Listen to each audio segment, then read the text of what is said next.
Yes.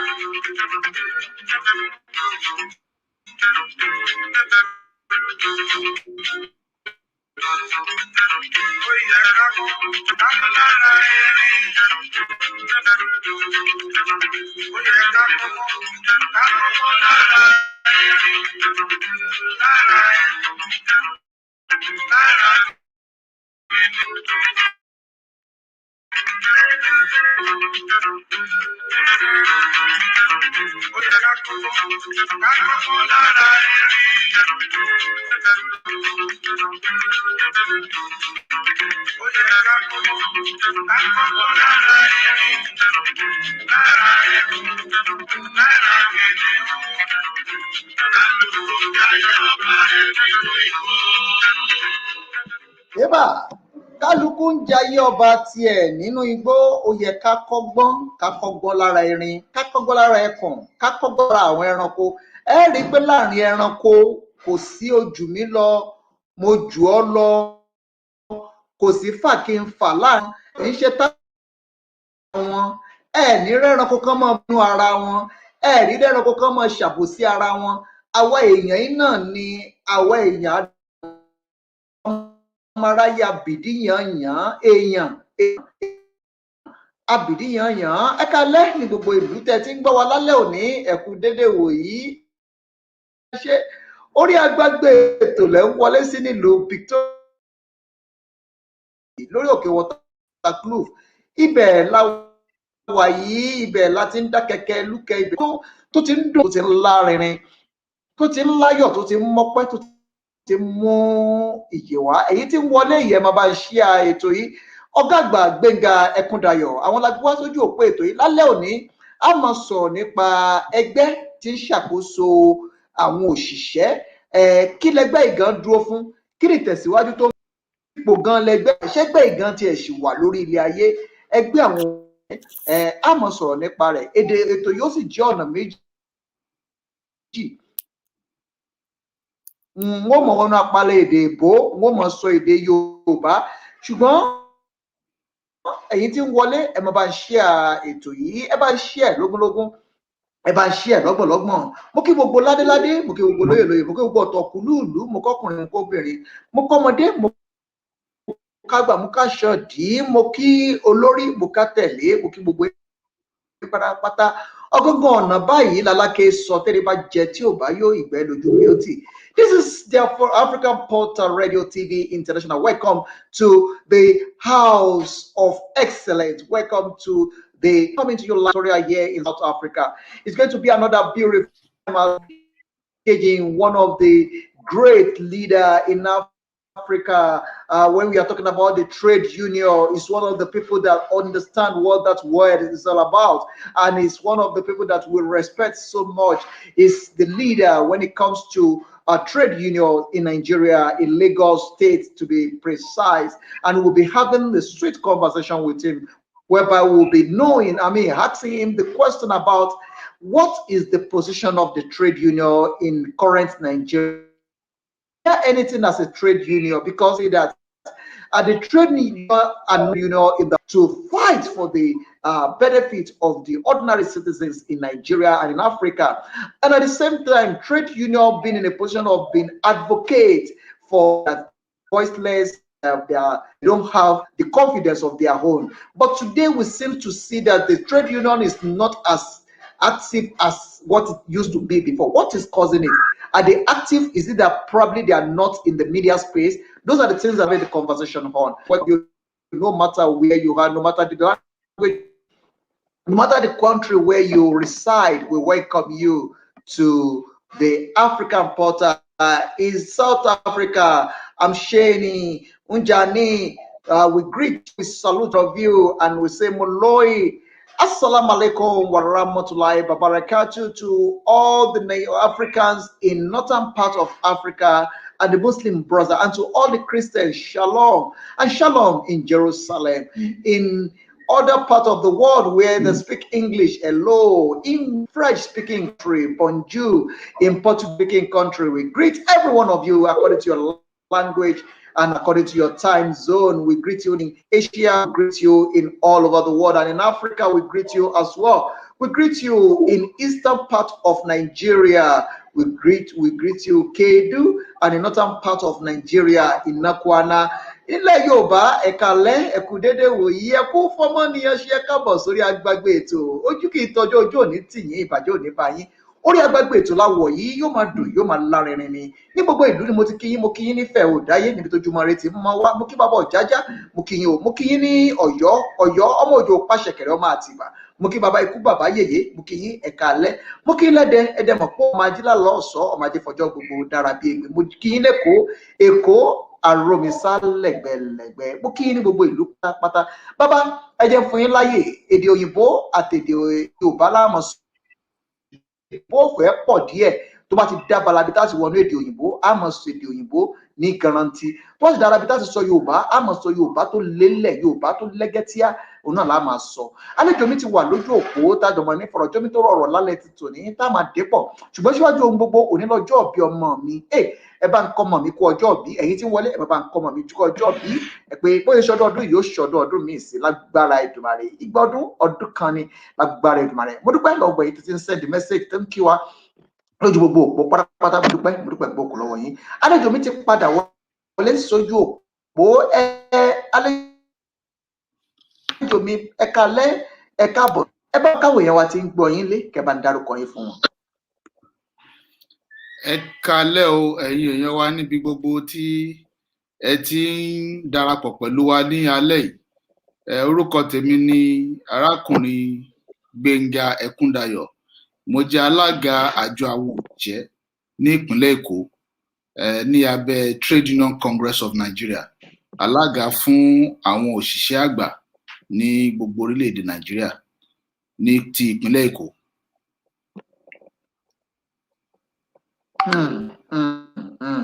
Alága tìpínlẹ̀ Èkó nìyí. You permit me to do this because it's going to be a two-way program. I'm going to be engaging you in Yoruba, and also we'll be having we'll be mixing the two together so we can make sure that we put everybody into this conversation. You know, it's going to go across the border, so we have to sure that we use the medium of communication, which is English. Sometimes it's not convenient for us to be having this kind of conversation in English because another language, but we don't have a choice because that is only the medium of communication that we have in Africa. And we're going to get there as well. Is trade union doing anything about this to make sure that we also have a stable language in Africa that belongs to Africa? It's one of the things that we believe that trade unions also can champion it and achieve it as well. So those are what the people are expecting from the trade union. I'm just saying that we're going to get to that as well. And I'm going to open the line as well for people to call in because I'm expecting a lot of people to call in as well to join this conversation. So thank you very much for those of you that are joining us. Sir, let me give you opportunity to introduce yourself to the listeners at home, who you are, where you are, and the position you hold in the society. I greet all our listeners all over the world from wherever we are watching or listening to this program right now. My name is Comrade Gbenga Ekundayo. I'm the State Chairman, Lagos State Council of Trade Union Congress of Nigeria. The Trade Union Congress of Nigeria, TUC, is the umbrella body for all senior staff unions in Nigeria.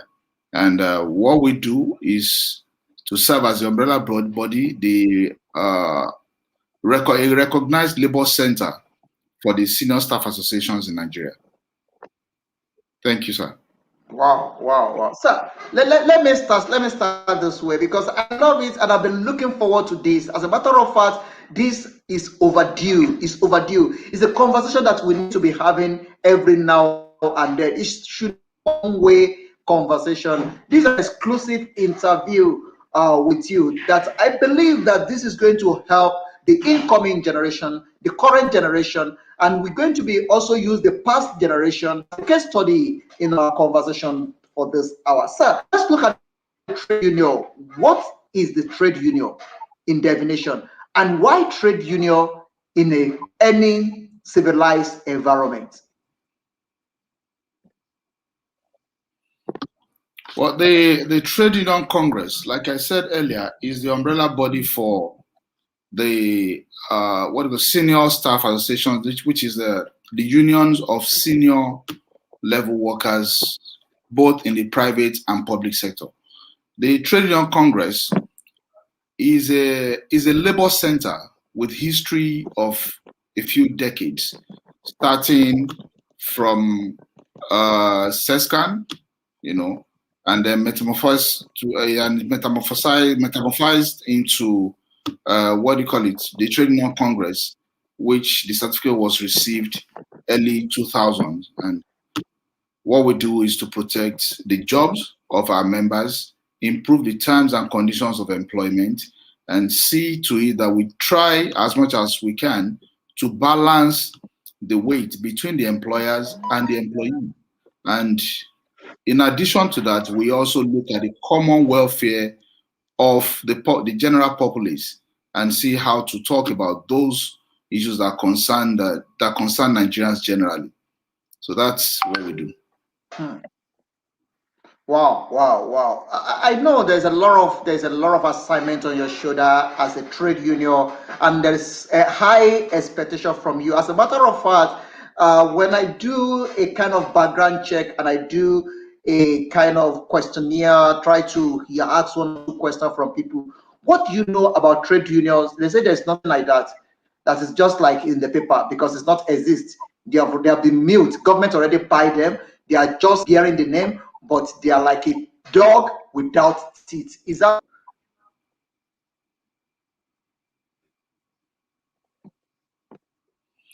Well, that I can't. I won't say I understand where that is coming from, but let me guess why people may be saying that, which I may not even guess right. We have a history as a people in Nigeria of the labor unions being at the forefront of liberations and all those fights, particularly even democracy that we enjoy now. The labor movement was at the forefront of fighting against the black era. Let me put it that way: the dark era in Nigeria, which is the regime of the late Sonny Abacha, the dark goggled general, as we usually call him. And if you remember, then all the activities that happened then were led by the trade unions till eventually we now rolled into civil rule, the democracy that we have now. Now, the expectation of people may be that as things happen now, the labor unions should take to the street, organize protests, however it is, let us feel the pulse of Nigerians against the government, in quotes.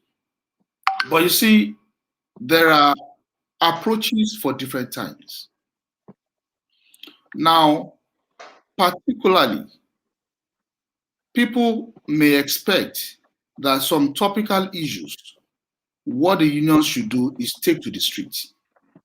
But then we also need to always appraise and analyze what we've done in the past, the gains of the past, the things of the past. No doubt, there's been tremendous gain by the labor movement in the past, and which all of us as Nigerians are grateful for. But if you come to the current realities, what we need to look at is what is really going on. People will talk about the increase in petroleum product prices. People will talk about electricity challenges in Nigeria and the increases in the price, in the tariff. And one of the things that we have heard from people generally is labor movement, the TUC, the NLC should lead the protest, take to street, cause a lot of chaos and crises. Let the government feel the pulse of the people. Now, fine, that is very much expected. But we'll look at it. Is that what we need at this time? Maybe that's why people may feel disappointed. Now, we need to be realistic and tell ourselves the truth. At a time when the entire world is groaning under the pain of a pandemic, where we have a shaky economy that has been hit by the pandemic and we're struggling with it, is it the time that we also want to, go into those crises? Then we'll also look at some other parameters, particularly the issue of petroleum product pricing. If we look at it historically, for decades, we've taken to the streets, we've fought over it. But each time we had protests, we always come to a middle ground between where the price was and where the government had taken it to. But it never returned to where it was. There was always an increase eventually. So at a point, years back, we had to sit back within the labor movement and say, okay, what is really going on? Do we continue with this crisis, the pains and the sufferings? Whoever suffers it is the person that knows what he has suffered. If you remember 2012, in Ogba, the young boy that was gunned down by the trigger-happy police officer, it is the family that will continue to nurse that pain. And so many people that were, impacted. Do we want to continue with that? And at the end of it, you still end up with some increase in the price. Or do we really want to look at the main cause of the challenge that we have? Which is, why don't we have enough capacity to refine products within? Why are we still importing? What are the challenges around it? What do we need to face now? And do away with that. Because whether you enjoy subsidy or the pain is passed to Nigerians, if you are importing from outside Nigeria, it is still Naira that you are pushing out of the economy to oil some other economies. The citizens of other countries will be earning, salaries on what we buy. Versus if you produce enough locally, where Nigerians will earn that as salaries. So you have to now look at, okay, what do we really have? What really is the challenge? Versus continuing the same old method that we've been doing. It is only normal for us to reappraise ourselves and take, okay, what is the best thing to do? And at this time, we looked at it and we realized, okay, we need to do some things differently. So our national leaders went into discussion with the government, and there are conditions that were given. And that's why since the last increase that was done, there has not been any other increase in the price of petrol in Nigeria. It is because of the discussions that were had, the conditions that were given before there will be any increase. We're not saying don't increase, but there are conditions that must be given. We need to make the Nigerian economy work for Nigeria and Nigerians. Secondly, if you look at the electricity that people may be talking about, they may be complaining about, what really is the challenge? There's a major challenge in metering. People pay for what they have not used. Nigerians, we've continued to say that we don't mind to pay, provided it is what we have used that we're paying for. We want to be adequately metered. We want to be able to control what we pay for. I want to be able to switch off everything in my house if I don't want to pay, and manage the units I have on my meter. One of the things that happened last time out of the discussion was the mass metering that is ongoing now in phases. So it may look like Labour government is doing nothing, but there are gains that are also happening, even without going to the streets. So the question is, do we just want to go to the streets and create crisis, create chaos, just for the cost to be felt? In any case, who really is the government? We are. It is not those people in those fast food offices driving the big cars around. We are the government. We are the ones to determine what will happen within the country. And we need to be responsible to ourselves. We don't have to, leave it to the president, to the vice president, to the governors, and all of them. Because on the long run, we are the ones that will suffer whatever happens. So what we are looking at is, what are the main things that need to be taken care of? And those things are being handled. even without taking to the streets like people expect. Wow, I like your response to it. I like your response to it. But I'm going to take you to another dimension of this conversation because you mentioned something that is very, very significant, very important. And I'm going to quote you on that. Yes, the labor union have a tracking record that they have been in the front line to fight for ordinary citizens of Nigeria, most especially in past government during the military regime. But you mentioned something about the COVID-19. A lot of people say that COVID or no COVID, they've been expecting the labor unions to step into the matter long back because since 1999, after 1999, the labor union leader now involved in politics, it seems that the strength of the labor union reduced. Probably the politics is the one that reduced their power or their confidence, or is because that okay, we have people there, so let's just dance to the tune. Okay, my question is this: especially when you're talking about the crude oil in Nigeria being refined, I mean, being taken out of Nigeria, they refine it and bring it back to Nigeria. Nigeria is still exporting back. I mean, importing back to Nigeria. Let me take you on that and the electricity. Sir, this is a long battle. It's not happening today. It's been there from many, many years. We can mention it even from day one of the existence of Nigeria. Now, the question is, what is the labor is doing? Really, issue, but what is the labor is doing to address the problem of us still waiting to go and bring the petrol from another country to Nigeria? Is labor doing anything else? Thank you very much, our host. Let me first of all quickly touch on what you first mentioned now.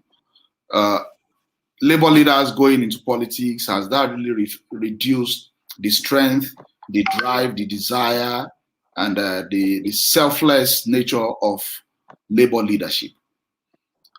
The thing is this: for years, we've all been looking at politics as a no-go area.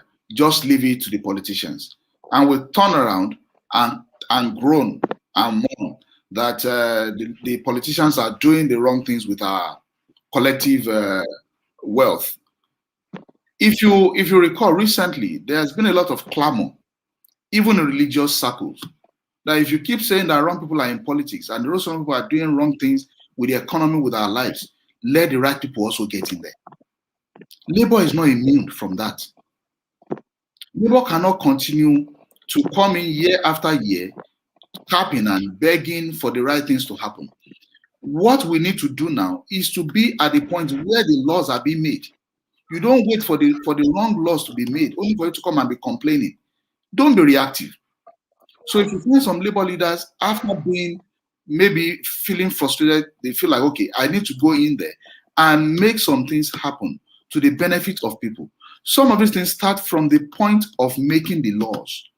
Who are the people in those assemblies making those laws for the common people? Have they been through what the common people go through? Or are they people who have gone overseas to school and they've enjoyed silver spoon, they've come back, and their fathers who have paved way for them have thrown them into politics? Or we have people who have been in the field, who have suffered as common men, who also know what common men feel. So that is a consideration for all of us at all levels. If you have a good heart and you want good things to happen, don't sit at the back complaining. Get in there, get involved. If you are a woman, don't sit back and complain that women are not given the chance. If you have what it takes, you have the right heart, get involved, organize others.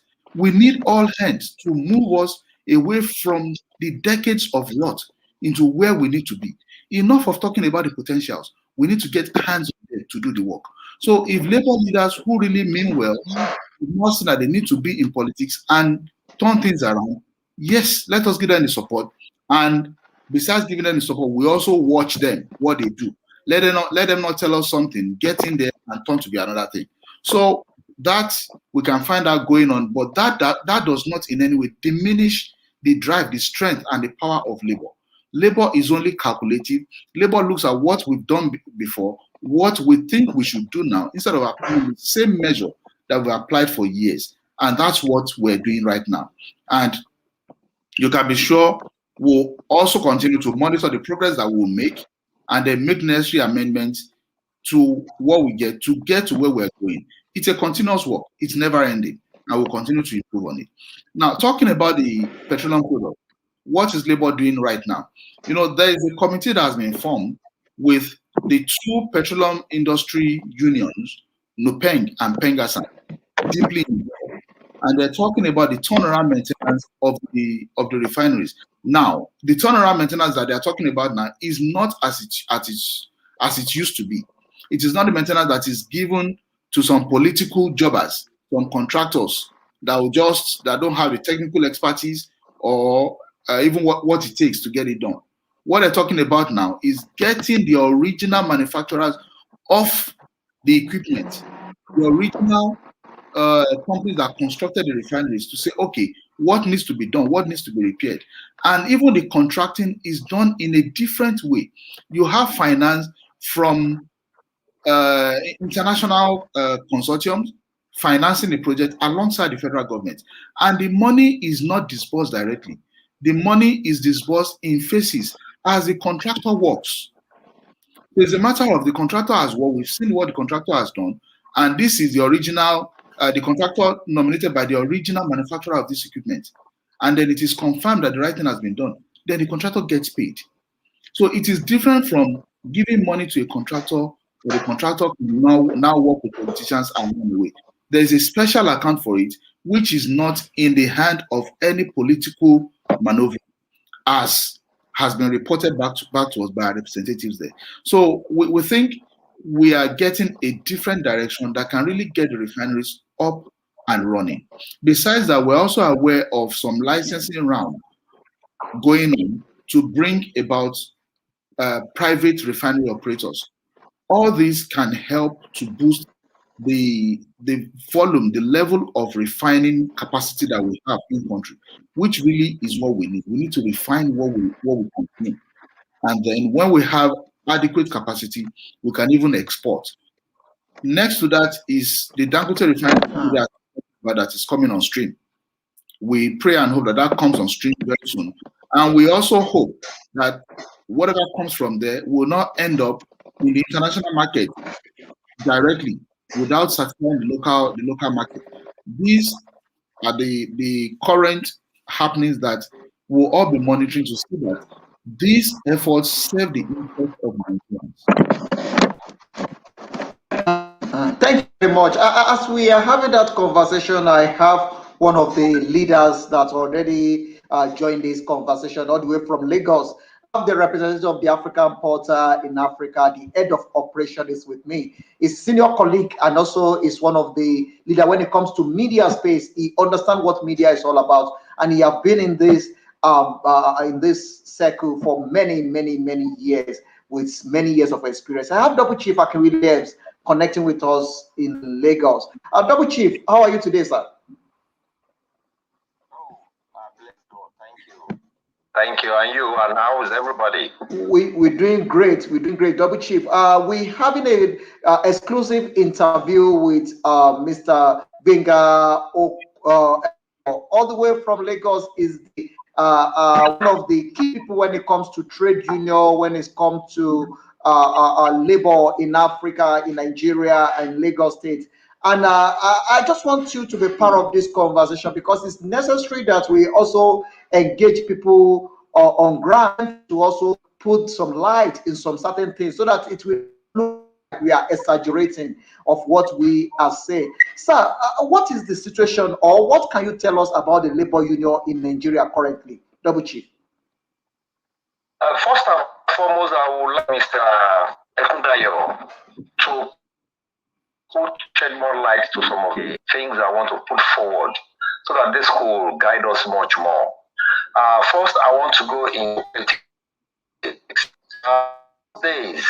We have labor union leaders who are non-partisan, and whatever they partisan, the government usually into them.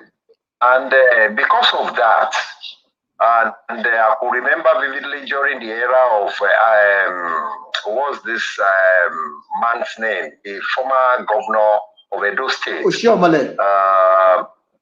Oshiomhole. Because of that, because of the politics in Nigeria, because of has been happening, it decided to float a political party, which happens to be a Labour Party, and of which at that time he rose to become a politician. He removed the clothes of activism and put on a political regalia, because his regalia then is what is showing, his jacket and what have you. But things have changed. He's not a politician. He's no longer an activist. He doesn't support the labor union. Now, most labor unions are quiet about the political situation in the country. Corruption, right from the bottom, right from the ministry to government politicians and what have you. Today's activists are keeping quiet, are keeping mute, and they are the voices. They are the voice of the masses, the voice of every worker in Nigeria, be it federal or private. That is one. In those days, we have labor transport, which normally the prices are very, very low. It conveys everybody at a cheaper rate to those buses. And what happens to all those vehicles? In those days, there are check and balances in price regulation. When they want to increase fuel, they want to increase anything, the labor will stand up and resist. What is happening now? Let me now go back to it and ask it. In those days, when our father retires, I hope you are jotting it down, sir. Yes, Mr. Gbenga, Comrade Gbenga. Yes. In those days, when our father retires, they are usually being given their entitlement. That month that he retired, or the following month. Now it takes, for example, teachers, it takes them 4 or 5 years before they are being paid their entitlement. If they ask any teacher for seminar or symposium, the union, not labor union, the teachers, whatever, I don't know what they call them, they will collect subvention from government and they will not give all these people what is due them for them to come from far and near to attend this. The labor union are today very quiet, very, very quiet. Everything is money. Sir, I just want to leave you with that few questions so that I won't get confused with the narration, the answers you want to throw open to all the world to listen. Because it's very important you are coming on the terrain. It's very important you are coming on live broadcast that people, particularly Nigerians and non-Nigerians, they've been asking so many questions and what have you. So we want you to shed more light on this. We are the Labour Party. We are the Labour Transportation. We are the Labour when they normally resist, when there is, the regulation of prices. All union now, if they bring in milk, the union of women are the one who will raise the bar of the prices. Masses are soft. The bag of rice is now going to 30-something thousand naira. All borders are locked or closed. Nigerians are suffering. What are the labor unions? All of what they do. Election is coming now. And you will see the politician going about giving them 1,000 and maybe an Congo rice at Gariko to vote for them. The labor are no longer there, sir. What's on this, sir? Okay, Double Chief Akwilem, I like those questions that you listed down. It's a beautiful belief that Comrade Gbenga is going to respond to. But Double Chief, I want to be favor. I'm expecting a lot of people to join this conversation because this has to do with the current situation in our nation, not only in Nigeria, is also in Africa, because we're going to be talking about COSATU in Africa. It's also, they always do their ground and fight for the masses. And I'm also I will be using COSATU in South Africa as a case study of what is going on in South Africa at the moment. So, sir, please, I want you to do me a favor, Double Chief Williams. Please kindly invite more people to join this conversation. Kindly share it. I'm expecting as many people as possible to. I would do an important interview. Very important. I would definitely do that to all the media platform globally. I would share it to everybody. All the platforms I belong to, over 38 platforms, I will do right as you have said. So Mr. Gbenga is a vibrant person, very objective, very straightforward. But I want people to listen to him so that they will not be blaming all of them all together. There are that may not like his injection or what he wants to do. People want. That is why it is important. People like Mr. Gbenga bring on board to shed more light to happenings in the economy and the Nigerian society at large. Thank you, Mr. Gbenga, for coming on board. God bless you. Thank you, Double Chief. Please don't step out, well, because you are part of this conversation. But in the meantime, let me allow you to step down now, but still be on the line, because I can call you in anytime to share some light on some certain things. But to save your data and your time, let me just let you step down for now. But in the next few minutes, after Mr. Gbenga Comrade Gbenga respond to all the questions that you listed, then we can also continue with the conversation. Thank you, Double Chief Williams. I really appreciate it. The line is open. I want him to respond. It is his want to listen. I've listened to my questions. They want to listen to his response. Definitely, sir. Do you want to stay online? Do you want to stay online? You don't mind staying online? I can remain online in the next 5 minutes. Okay, because if you want to stay online, I can keep you online, but I'm just thinking of saving your network and saving your data. Probably I'll let you step down, then you can come in again. Then you can be listening to it on the other social media, on Facebook. It's live on YouTube. Okay, let me do that. I will listen to it on Facebook. Please do that, so that to save your data as well. All right, thank you, Double Chief. I really appreciate it. Thank you so much. Thank you, everyone. Double Chief is still on the line with us, that will be having the conversation, but the line is still open. I'm expecting a lot of people to join us on this conversation this hour, because it's important that we address this. Mr. Gbenga, I leave the floor for you to respond to those questions. Thank you very much. I think firstly, before Double Chief, maybe you didn't join us from the beginning. What I said initially about the crisis of technology and all that, particularly recently, I think I've responded to that, and it is simple. People the expectation is, let's take to the street, and you see, you need to think through it. At a time when people have been locked down, businesses have been negatively impacted. People are angry. Historically, when you have crises like that, there are people that just want to vent their angers. And usually the anger that is vented is not even on people in power. The properties that will be damaged will be properties that belong to people. So you need to look at it. You really want to go through this crisis, and what do you think you're going to achieve? Is it the same old thing that we used to achieve, that the price will move from point A to B and again C, where government has taken it? Or do we want to go discuss and put certain conditions in place to ensure that all these price variations don't even occur anymore, so that we don't have to depend on foreign on importation of petroleum products?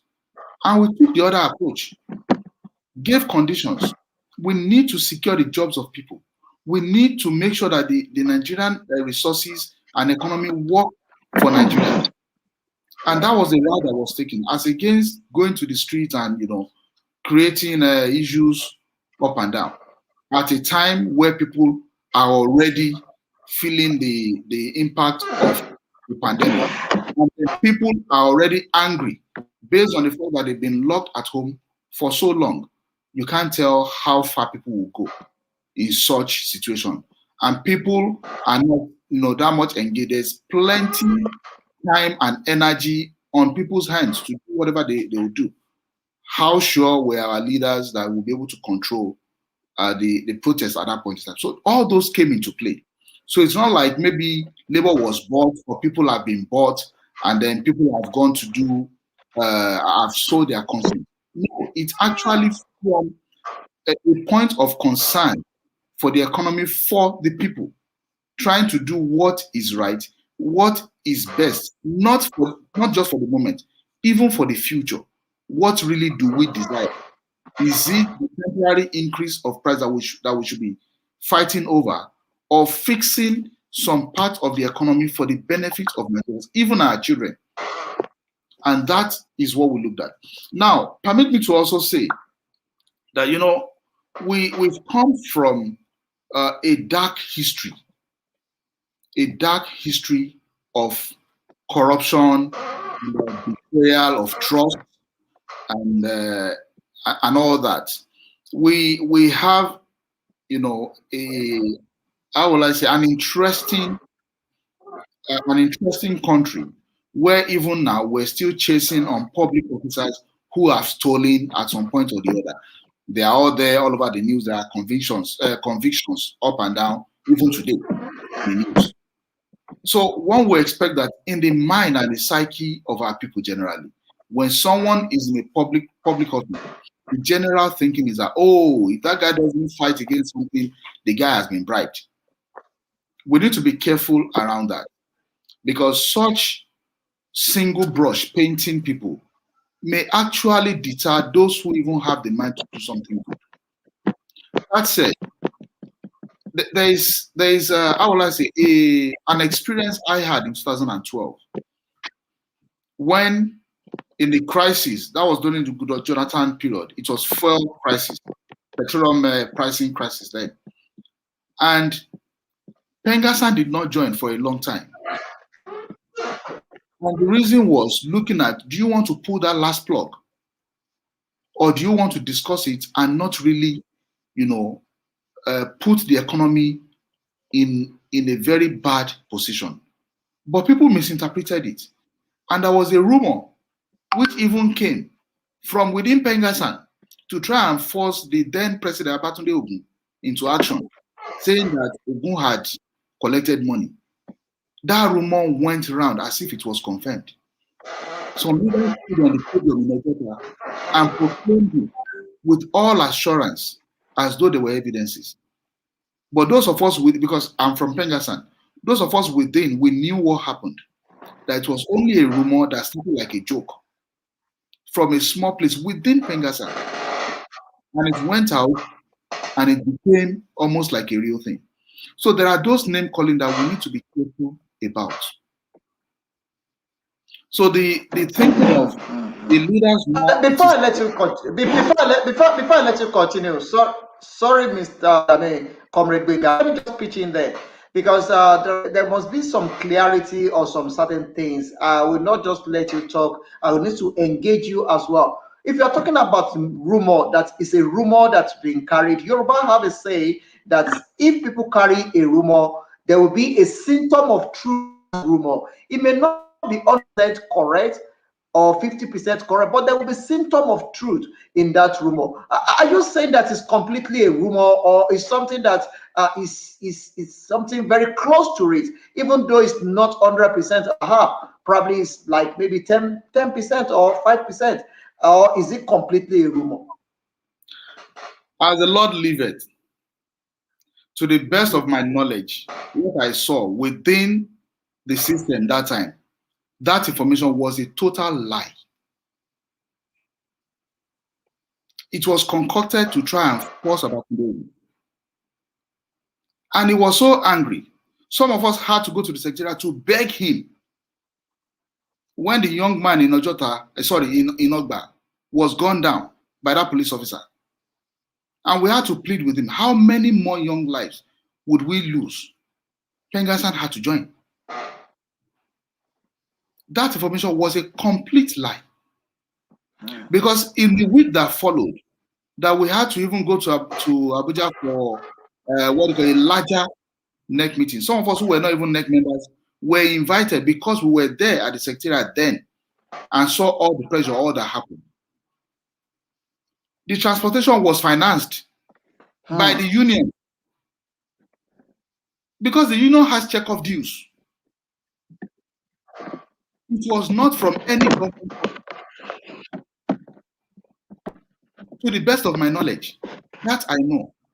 So when we say things, we need to get what we know is true and not hearsay.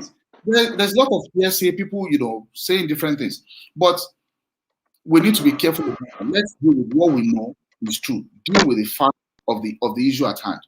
Now, let's talk about retirement entitlement, because that's what actually brought me to this analogy. Retirement entitlement, particularly for teachers. Yes, I cannot speak for every other state, but I'll speak about Lagos State that I know. Yes, there are backlogs, and those backlogs are being cleared.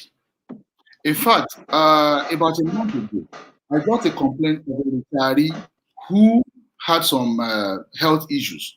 When it came to me, I reached out to the Director General of LASPEC. I spoke with him. The gentleman said, please send me the details of that person. Even though there are backlogs that they are working on, when they find anybody with health challenge, they actually treat such separately and attend to it. I just got a confirmation last week that matter is being treated separately. We have peculiar challenge in Nigeria. We have years. Do we need to wait? Sorry, Comrade Gbenga. Do we need to wait till when the situation gets to that level before we respond? Why the bad luck is so cumbersome to the extent that we have almost up to those long years. I don't know people that is working in the office that needs to be responding to this issue, because these are the serious issue. How many people that doesn't have that opportunity to speak or to tell that they were dying, that have died in the midst of waiting for what rightfully belongs to them? The matter needs to get to that level before we have to respond to it. Now, this country is ours. We did not pretend about the mistakes of the past. We did not pretend about the things that shouldn't have happened that happened. We had a system where provision was not made adequately for certain responsibilities. That's why, I think that was in 2004, there was the Pension Reform Act that came up, and you now have the contributory pension. Because over the years, what you had was government having people working, and provision was not made for the retirement entitlement. And when people now retire, government will now be trying to look within the budget of the year to take care of such. And as more people retire, it continues to get compounded. So some people are now on contributory scheme, but those people who had been on the old scheme, government still needs to make provision for them. So there is steady provision on a monthly basis now for both the old scheme and the new scheme.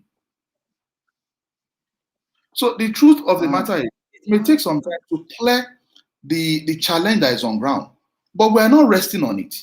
We continue to speak with the necessary authorities, the necessary ministries, to see that these things are worked on and they are expedited.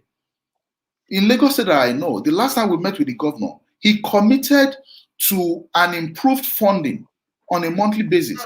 And we continue to confirm that is done steadily.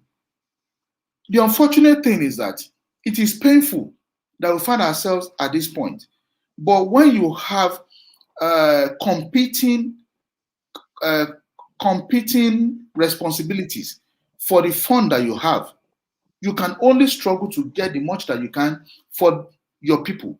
And that is what we're working on continuously. We're not resting on it. Besides the retirement entitlement, what we are even discussing with Lagos State, which even the Commissioner for Establishment has agreed with us, is the creation of senior citizen status. When we brought it up, they also told us that they had been thinking about it and it's the right way to go. They are talking about free healthcare for retirees. as much as they can. They're taking the transport services for them as much as they can. We are working on those things to see them come to light. And the one that Double Chief mentioned about programs being organized for retirees and the labor, the transportation. union, I mean maybe retirement programs and the unions in that sector, maybe teachers union, the leadership were given money and they won't give to those people, and those people will not come to the program because of that. I don't want to really speak about it, but I doubt that anything like that will happen. The reason is this. Naturally, there is a check-off deals that the unions get on a monthly basis, which is paid to the union. The unions don't need to get any other fund from any ministry or government to run what they need to run. So the leaders, Are you disagree with that? Are you disagree with that, or you call that a sentiment that is not real? It's not happened. Is that what you're saying, sir? So the common thing that happens is when people expect something to go in a particular way, and it doesn't really go that way, it is easy for us to insinuate corruption, to insinuate bribery. That's what happens. I have attended some retirement service that happened in Lagos State. I was not given anything to attend. My NLC counterpart was there. We weren't given anything to attend. It was normal duty for you to attend and wish retirees well. So that's why I'm saying what I know. No labor leader is given any inducement to attend such program. It is your duty normally to attend that. If there's any expenses that come out of that, the unions have the check-off deals normally, which is enough to take care of whatever you need to do. And to the best of my knowledge, the government will not even give you any money for such. To the best of my knowledge. Okay, sir. Sorry, you see, there's still a lot of. Sorry about that. There's still a lot of questions that you are going to respond to, especially the one. But I have a caller, and I want us to also quickly put him on the spotlight because it's important that we also, connect with other media house on ground. Otumba, can you please kindly let us help us lower your radio a bit, Otumba? Connecting with the MD, the GM, the general manager of Pensioner FM in Nigeria, in Ibadan, sorry to be precise, in Ibadan. The general manager, Otuba Babatunde Tiamiyu, is joining us all the way from Ibadan. And I want you to also what you are saying about Lagos. I love it, and that is about when we bring people on the spotlight, that we let people talk about judiciary, their area, and what they know. Let me allow Otuba Babatunde Tiamiyu to quickly step into this matter. Otuba, thank you very much for joining us. I really appreciate it. How are you today, sir? I'm fine. Good evening, the African Portal Radio TV, Pretoria, South Africa. How are you? We're doing great, Otuba. Otuba, we are having a conversation that is very, very important. You, as a general manager of Pensioner FM in Ibadan, you are sitting on the post whereby you understand what the pensioners are facing and what is happening in the labor union. And we have one of the leader in when we are talking about the labor union in Lagos State and in Nigeria, to be precise, we have our comrade Gbenga Ekundayo with us in the studio that we are having the conversation. A lot of people saying that trade union is no longer exist in Nigeria because trade unions have been they already the politician already penetrate and buy the trade union. So what is your view about the trade union in Nigeria, especially in your state where you are? Greetings to comrade Ekundayo and my greetings, brother Dari. Honorably, sir.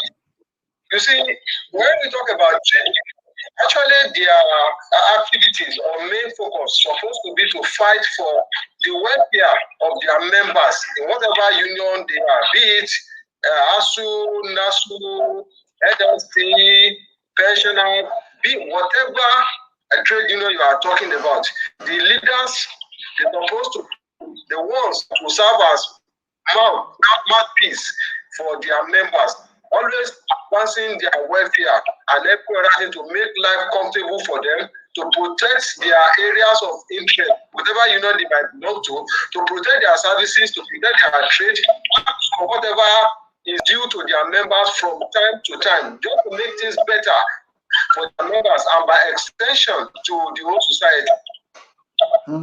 Wow, thank you very much. Do you see that happening in the recent time? Do you see that happening if you are talking about the labor union? Well, like you already observed at the beginning of my introduction, when you were about to introduce me on the program, today, labor unions have been politicized.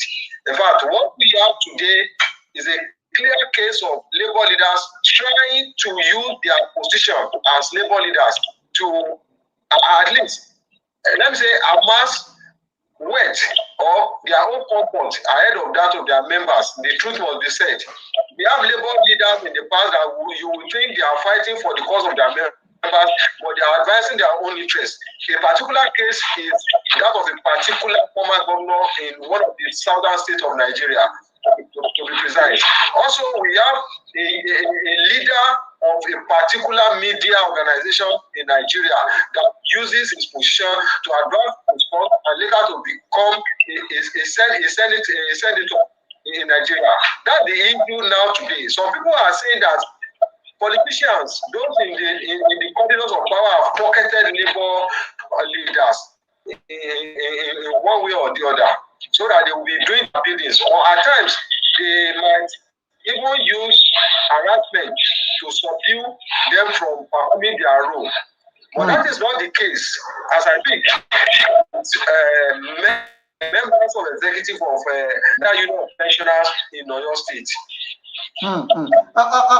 Thank you very much, Dr. Babatunde Tiamiyu, Dr. Babatunde Tiamiyu. I really appreciate your point there. But when I started this program, when I engaged a comrade Gbenga Ekundayo, comrade Gbenga let us know that there is no such thing, that the labor union is still the same labor union we know in the 90s. It's still labor union that fight for the Nigerians during the Abacha and Babangida regime. That labor union still remain labor union, that nothing happened to them. It's just that the situation on ground, they are just studying the situation, and for them to know the approach that we come out with to that. But let me allow Comrade Gbenga Ekundayo to respond to that while you still on the line. Let me hear from Honorable, Comrade Gbenga. Comrade Gbenga, you... My approach. My approach to life and to issues is that when we talk about issues, before you point a finger at someone that is not doing well, you need to have the fact. It's about, when we talk about a religious body, we always say, oh, there are so many fake prophets, but everybody's pastor is the original one. All other ones can be fake. So where then is the fake one?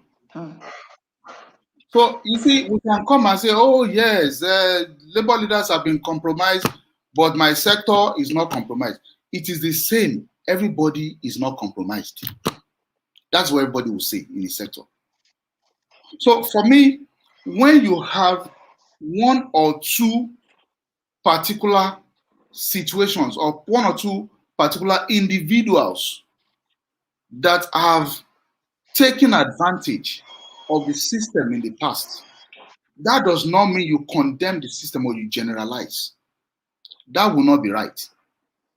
What we should do instead, go back and look at that system. What made it possible for that individual or those individuals to profiteer from that system? Where you find the evidence, the truth that they really profiteered. That is what we should do. And that's why I'm saying, now, if we're talking about some people have used the labor movement to catapult themselves into politics, are you going to condemn doing that and say that every labor leader who have gone through issues cannot become a thought leader, an opinion leader, and change the course, the direction of our future. Because I have spoken with a renowned leader in recent past who told me in our discussion that he has tried to do some things and he realized that he will need executive power to make the kind of change that he desires to see. And when I spoke with him, I was like, when I engaged him, I saw some genuineness in his thought pattern.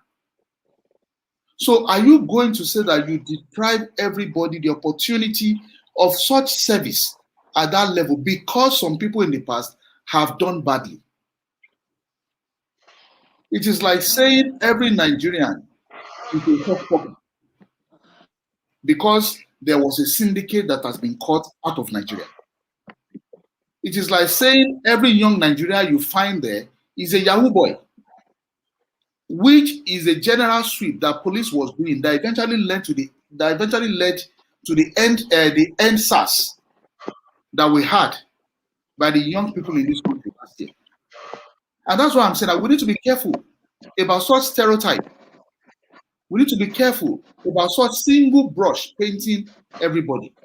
But let us speak to every issue as they come and deal with the issues to make sure that we get a better future for ourselves, for our children. Okay, I don't want us to dwell so long in it. Otuba is still on the line. Otuba, what is the situation right now when we are talking about the pensioners in Oyo State? What is Oyo State government is doing to make sure that the life is beautiful or the life is good for pensioners in Oyo State? Anything, is the government doing so well, or there are some lapses, or there are some step back or challenges facing the patient? Let me quickly respond a bit to Comrade Ekundayo, as I said, that some labor unions have been compromised. I love that aspect.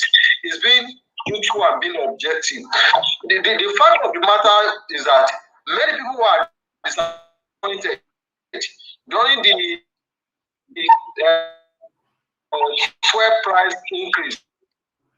Even now, to get cooking gas is very the type of issue that labor is not supposed to rise up. Even during the issue of the electricity tariff and all others, people are expecting so much from labor leaders to stand up for them, fight for their cause, to make life more abundant for them. But this has not been happening in recent times. Coming down to pensioners in Oyo State, I can tell you, my brother, that pensioners in Oyo State have never had it so good. What they have now is they are getting their dues as at when due. They are getting their dues as at when due. That is the present situation in Oyo State now with pensioners. Honestly speaking, that's the present situation with pensioners in Oyo State. So the governor has been doing very, very well, living with peace during his swearing in as the governor of Oyo State about 2.5 years ago. He will prioritize the welfare of pensioners. He has been paying their gratuity and paying their obligation. On the 5th of every month, he has took over the reign of the governors in Oyo State. So we can specifically say that in Oyo State the government is performing well regarding the pensioners. Yes, it's doing well. The only gray area now is something that is general to all governors all over Nigeria. Is this issue of a sequential adjustment of pensions. But even last Monday, he had a meeting with pensioners in Oyo State to see how they can resolve that area too. So the government has been a responsive government to the nearly pensioners in Oyo State. I cannot speak positively of other states. It has been so well, so good with pensioners in the administration.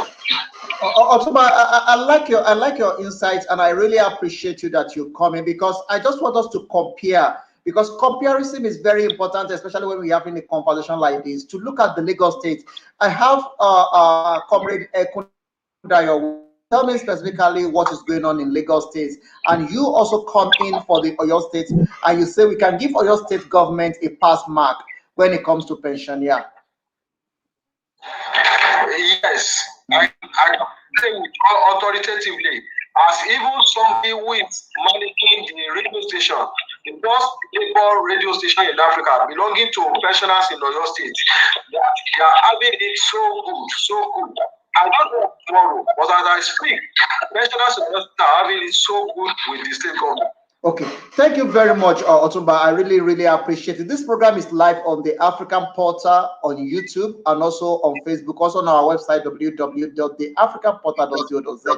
Otumba, thank you very much. Please kindly share this program, invite more people to join this conversation as well, as it has to do with the masses and it has to do with Nigerians, especially the ordinary Nigerian citizen in the street, because we are the one feeling the punch.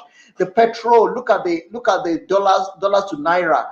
I mean, we expect the labor to step into that because the currency keep on going up, and it's not been easy for ordinary citizen in Nigeria at all. Petrol price, look at the crude. I mean, they would look at the paraffin and kerosene and stuff like that.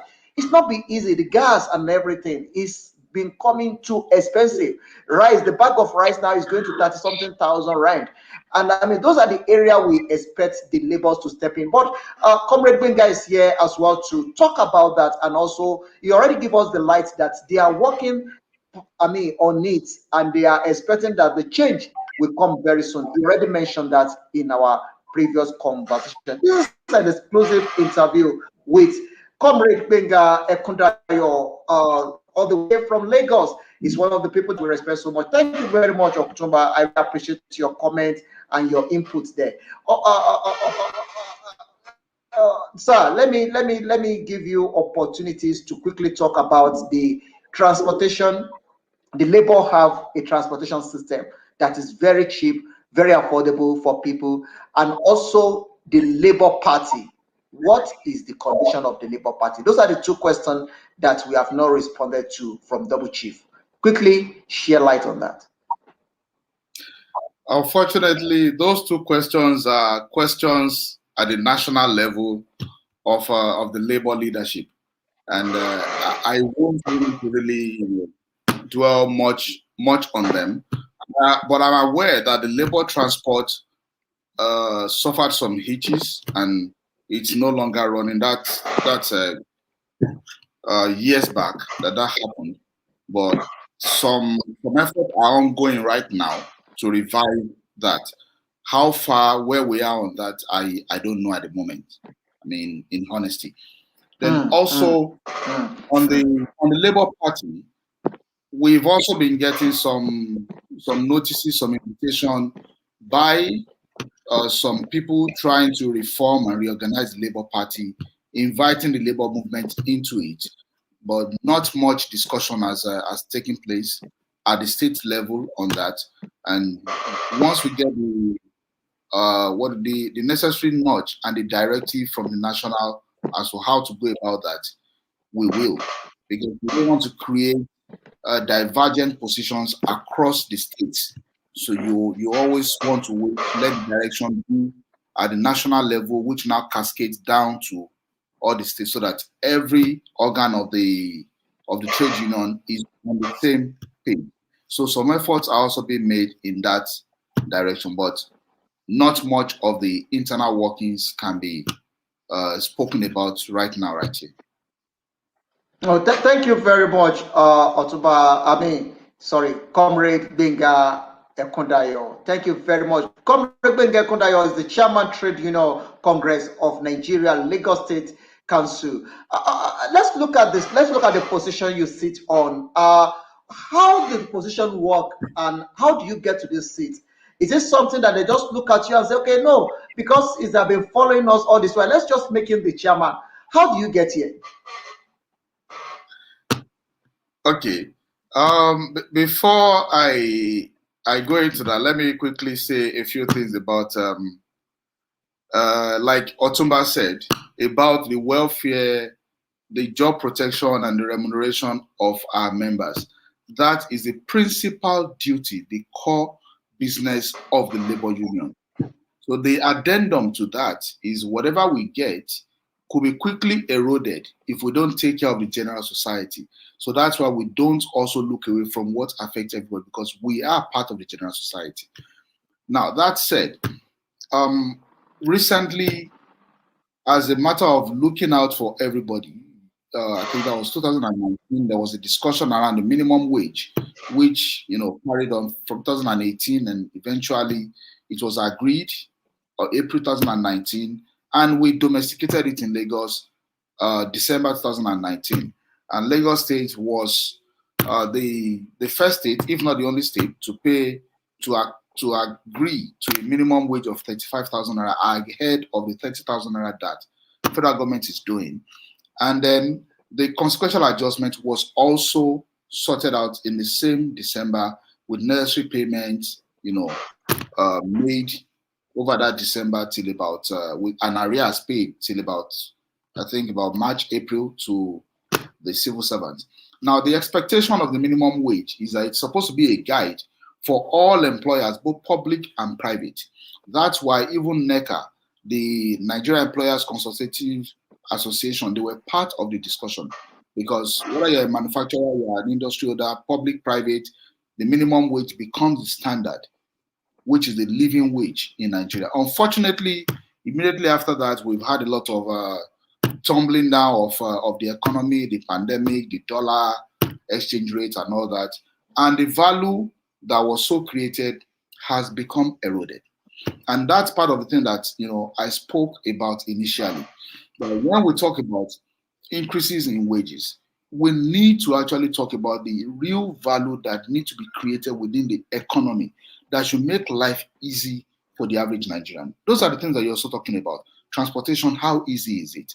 The gas, how easy can you readily afford the gas, cooking gas? And those are the challenges that are always on the table. I think maybe some people didn't hear me before. In terms of electricity, there are gains that were made last year. And part of those gains is the mass deployment of prepaid meters to meter houses, so that people pay what they use and people can manage what they have to spend on electricity. That is a precondition for any increase in electricity tariff, and that is still being monitored. And we're making sure that that is rolled out. It's being rolled out in phases, and we're following on that. Also, for electricity, part of the discussion we've had at town hall meeting, even with the Minister of State for power, was the fact, is it for power or for labor, was the fact that you cannot be pricing gas for the producers in dollars in a naira economy, and you now be rendering the tariff eventually to the fluctuation of forex. That discussion is also there to also check what happens with the rate of electricity. So there are efforts being made on different levels. It's just that people may not see those things because labor is not on the street. But those efforts are ongoing, because we are not immune from what happens. Like I said, the little gain that we made in 2019 is already eroded by all the inflation and the forex changes that we've seen. So these are the challenges, and we are working on this, and we'll continue to work on this that impact our members directly and the society at large.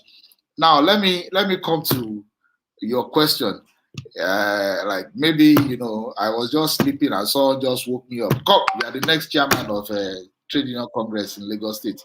That kind of, the labor center, the trade unions generally have structure, and part of the structure of the labor center, Trade Union Congress, is that there are over 50 affiliates of Trade Union Congress of Nigeria.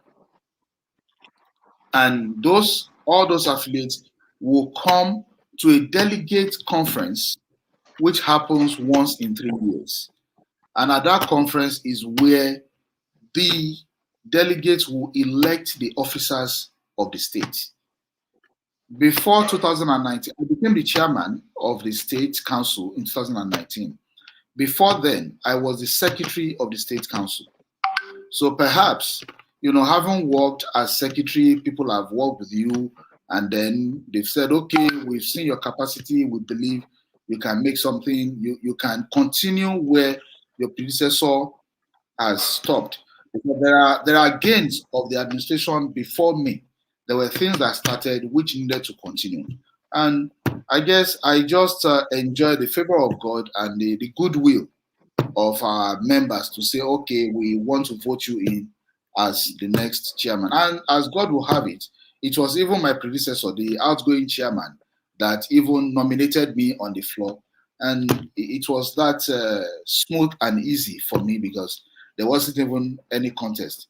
It was a unanimous decision at that Delegates Congress in 2019.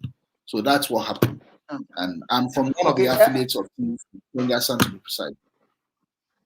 Okay, let's look at the years past. If you want to check it, look at your journey from where you are now to where you're coming from. You spend like how many years, or how many years is it going to take someone to get to this seat where you are, if he's a member of the trade union? Now, anybody that aspires to be in the state administrative committee has to be sponsored by his affiliate. You have to be a representative of your affiliate, your home union. So it's not a matter of you must have done a number of years. It's a matter of the confidence of your affiliate, of your home union in you, in your capacity to represent them and not put them to shame. That is the first thing. Where that confidence is gotten and that capacity has been seen, then you have to go out there and convince other affiliates for them to also see that they can trust your ability to work with others and forge ahead with a united front for the benefit of all affiliates within the labor center. That's just how it goes. There's no particular prerequisite of you must have done X number of years, you must have become a Mutu seller in the labor movement. No, such doesn't exist. It is purely. I like the response. That is just by the way, because we need to establish that as well and put that in record for people to have an idea that you are not just being picked up by someone and just put there. You go through the due process before you get there. So let's look at the price hike in Nigeria. Here in South Africa, we have an organization which is part of the union, COSATU. COSATU fight for ordinary citizens and the workers in South Africa. And there is an organization that is controlling the price in South Africa. Nobody dare increase any price without that organization, and of which the same price that they are selling the food or any product in VI is the same price that we get in Ajangbadi. That is, there's no difference in price. The same price that you will buy a burger in Ireland is the same price you will buy burger in Ajangbadi or in Ketu. That is in South Africa. But it not seems to be like that in Nigeria. Price control by the masses. So people can just decide to put any price into any product without even consulting anyone. Is there any organization, or do you know of what your organization is doing to make sure that the price of any product is being controlled by the labor union or any organization nominated or funded by the labor union? Well, to start with, I think COSATU is the coalition of South African trade unions. It's a coalition of all the national trade unions in South Africa. They must have come to that agreement to subject themselves to the operation and the control of COSATU. In Nigeria, we have different trade organizations, labor unions in different sectors. Though we belong to two main labor centers, but each sector manages its affairs independent of other sectors. And you really can't dip your hand too far into their affairs and how they do their things until when there are issues and you are called in, mostly to mediate and put in that strength behind that affiliate to get what is needed.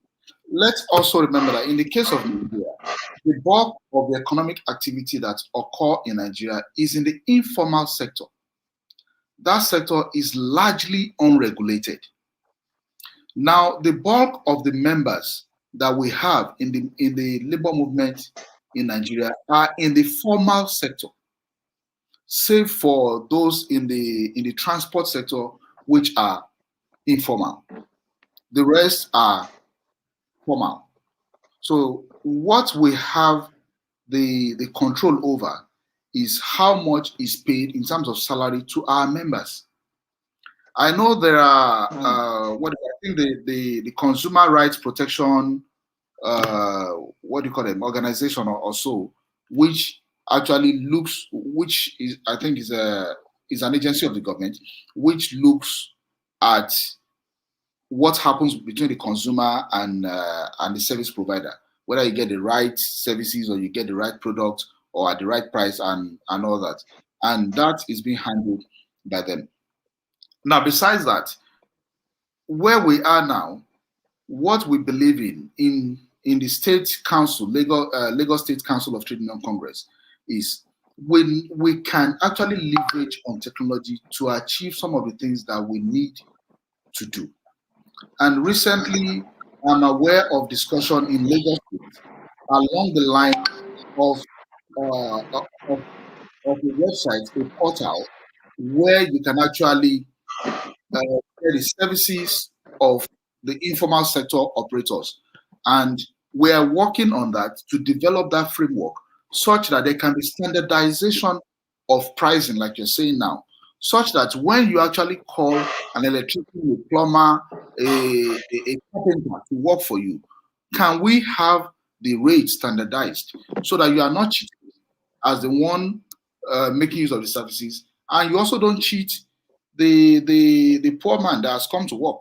So those are in the pipeline that is being worked, and because we believe in making the informal sector really robust to make our system more efficient and deliver value to our people, we are actually joining the state, Lagos State now, through the Ministry of Budget and Ministry of Wealth Creation, to actually look at, and the Lagos State Employment Trust Fund, to actually develop that framework. We are contributing our part to that at the table to see how to develop that framework from our experience of what the average worker requires, and what people out there, what they've been through, and what we know is fair for workers and also for those who need services. So those are the efforts that we're putting in place right now. And we are doing that on the backdrop of what is happening. If you look at the transport sector, for instance, in those days, you have the yellow taxi, that the man that is going to drive you probably has driven all around Lagos before he comes to you. All his time and his petrol that he has burnt, he's going to put it on you for that day. Versus the Uber, the boat that you have now, where technology connects the rider with the driver. Both of you've not wasted time looking for a driver. The driver has not wasted time and fuel driving all over. So you find the rate being more reasonable than the old one. That's leveraging on technology to eliminate wastages and improve efficiency of system. It is the same thing that we're hoping will be achieved with this framework is working now, and we're contributing to that to see that we can make things improve and get better over time. Comrade Gbenga Ekundayo, I'm so happy that we are having this conversation, because it's very important that we talk about some certain things that is facing our people, and talking about the challenges facing the ordinary citizen in our community. But sir, let's quickly look at the condition right now. What are the challenges facing the trade union, especially in Lagos State where you are?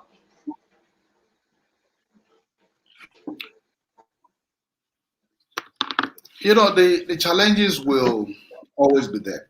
The major challenge right now, which we've continued to talk with the necessary authorities, is the impact of COVID-19 and what employers are trying to do, hiding under that impact.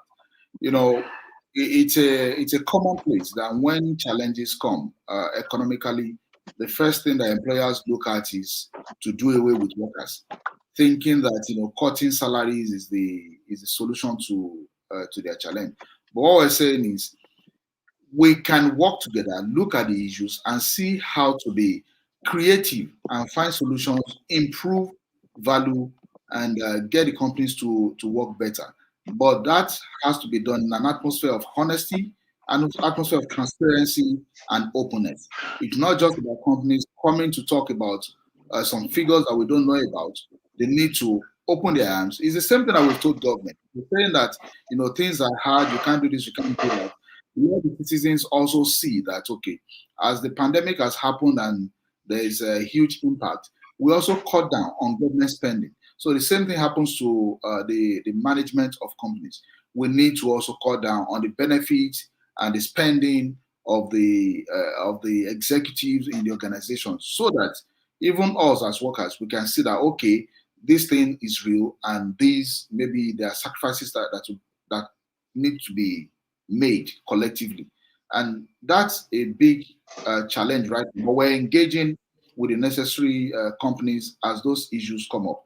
And good thing, the few places where we've had those engagements, where our affiliates actually have had those engagements, we've gotten some good feedback of some common ground, some middle ground, some understanding as to how to move forward. So right now, that's about the major challenge that we have. Then besides that, when companies have actually downsized, some have actually closed down. And what we have from that is those of us who are still in paid employment now have more family friends depending on you. Those who don't used to call for assistance now call for assistance. So there's a lot more pressure of we need more to be able to cater for more. For us as Africans, our method is communal living. We don't leave that nuclear setting per se. So you still have to bend back and friends, sisters, brothers, and cousins. So it's also a pressure in itself. But God is helping us, and we believe we'll be able to weather the storm as we are already weathering it gradually.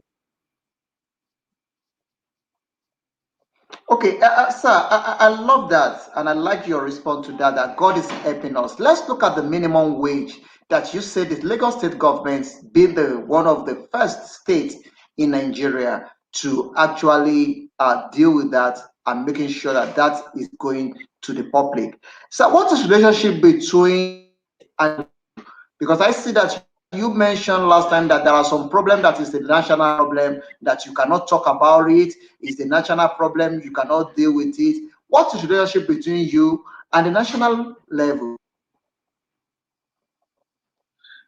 Let me say, I didn't say that some problems are national problem we can't deal with. I only said by knowledge of those things may not be, so let me say, I mean that my knowledge of those things may not be deep enough as to where situation is today. And that's where I talked about the labor transport system and which other thing is that? And the Labour Party. The Labour Union Party. Yeah. Yes, the Labour Party. And where I said Labour Party is being reformed, we're getting some notification from those who are reforming it and reworking it. They've been inviting us to meetings, but we cannot be doing. What is the working relationship? What is the working relationship between your state and the national level?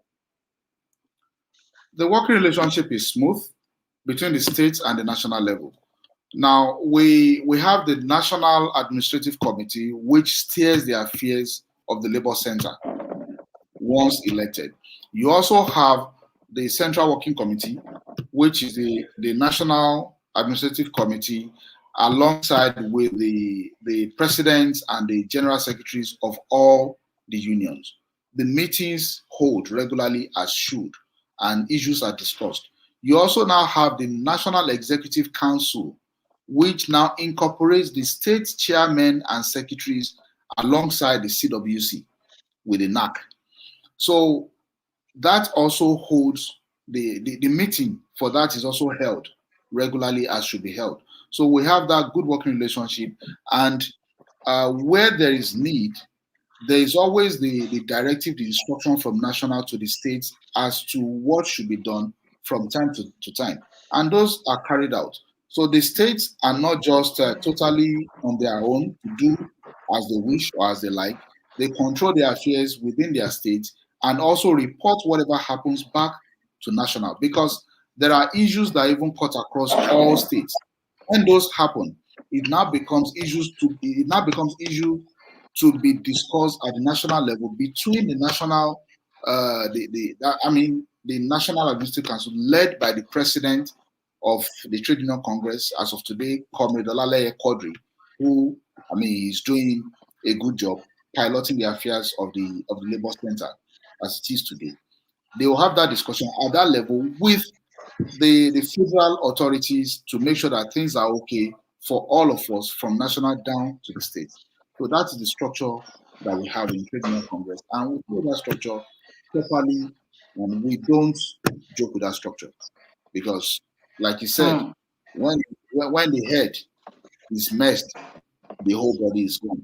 So we don't toil with our leadership.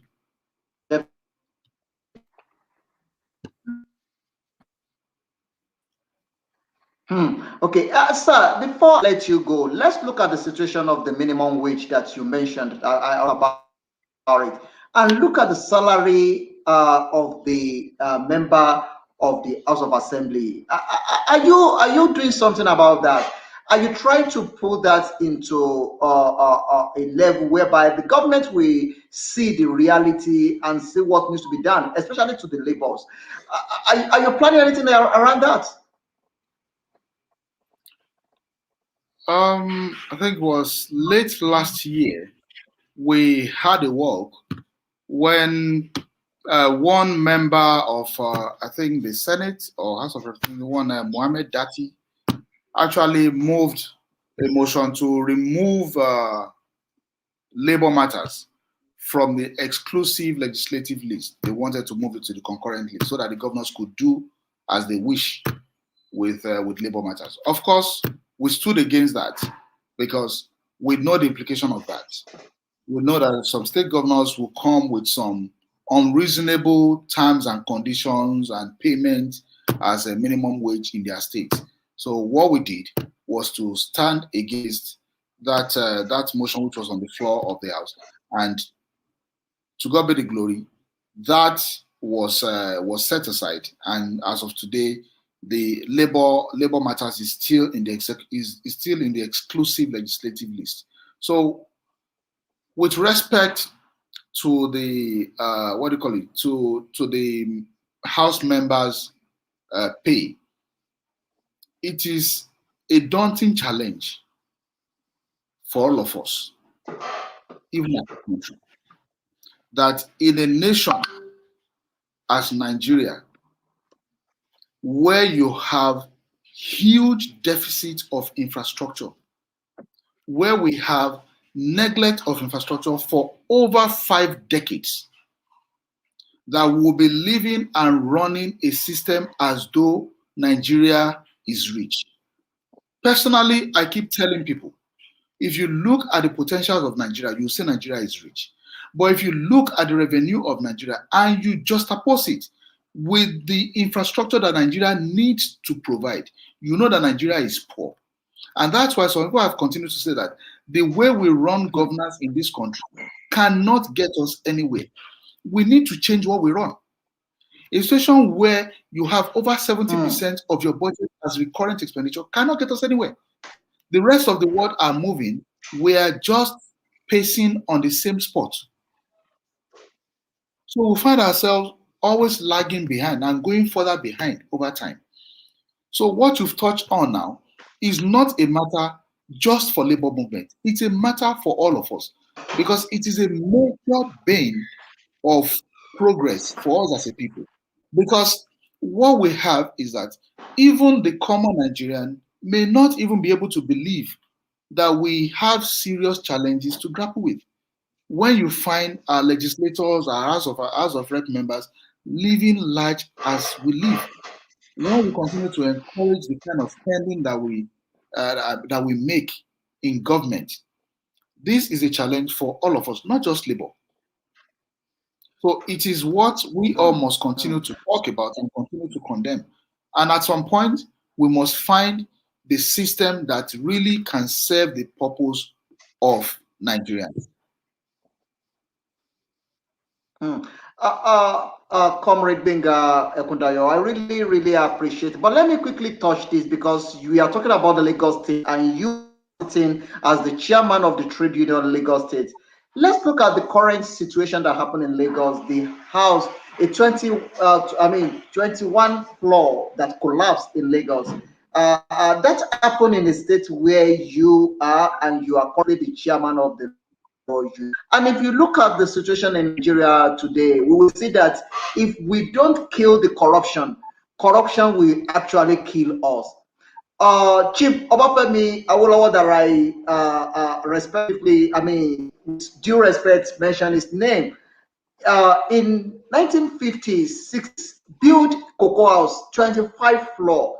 At that time, at that age, successfully, and there is nothing like collapsing and stuff like that.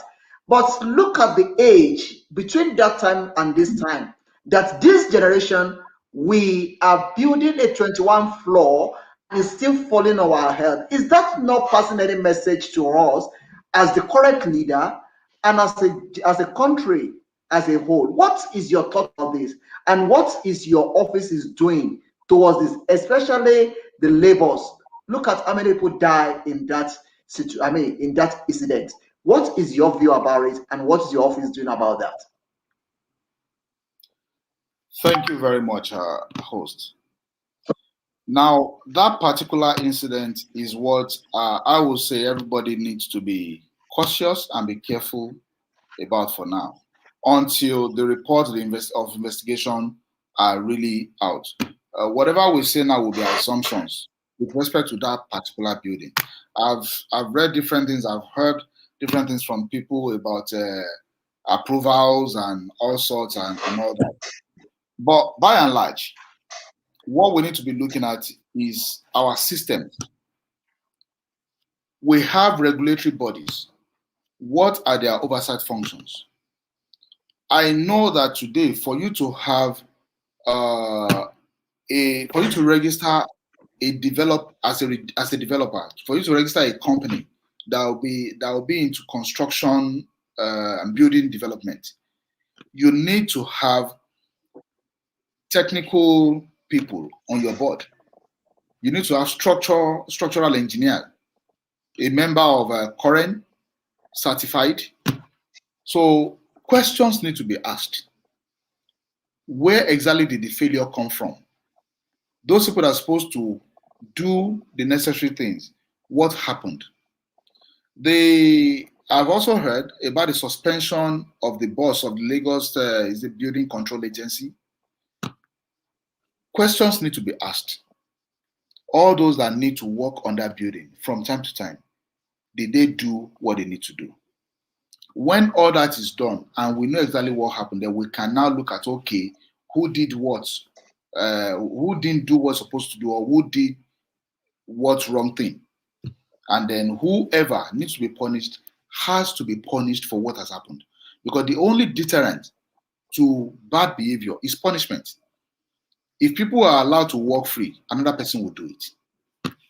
Now that said, sir, let me quickly help you there. Let me quickly help you there. It seems you don't get my question.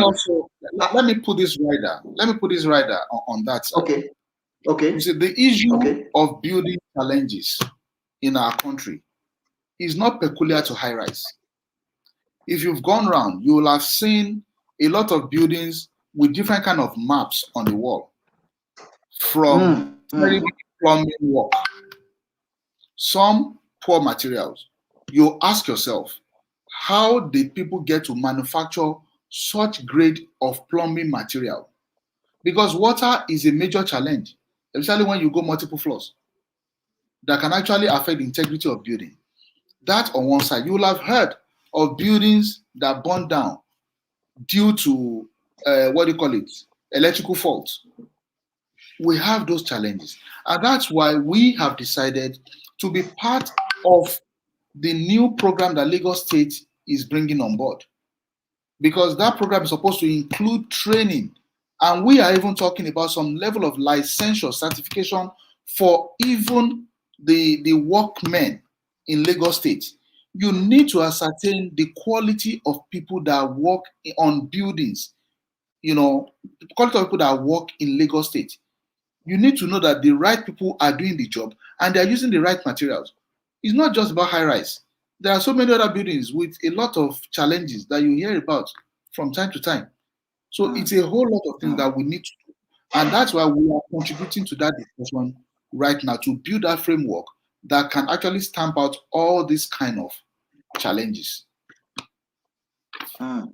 Wow, thank you very much. You just answer my question now, because we are just using that house as a case study. We are not talking about the incident, what's going wrong, who made a mistake, where is the fault is coming on. That is none of our business. We are not actually talking about that. We are just talking about, in going forward, what can we do as a trade union to make sure that these kind of things doesn't happen again. Or even if it will happen, we can reduce it, because, like you mentioned that it's happening not only to the high rise, but I see a lot of houses collapsing. What can the union do to make sure that they regulate and put end to this? That is our conversation. And I'd like your response to that. Thank you very much. I'm so happy to hear that the labor union also have get involved in this, and they are working on it to make sure that there is a regulation and there is a system in place. And I like it when you mention a system, because that is one of the system. That's one of the things we are lacking in Nigeria. There is no system. Some people say corruption is a system.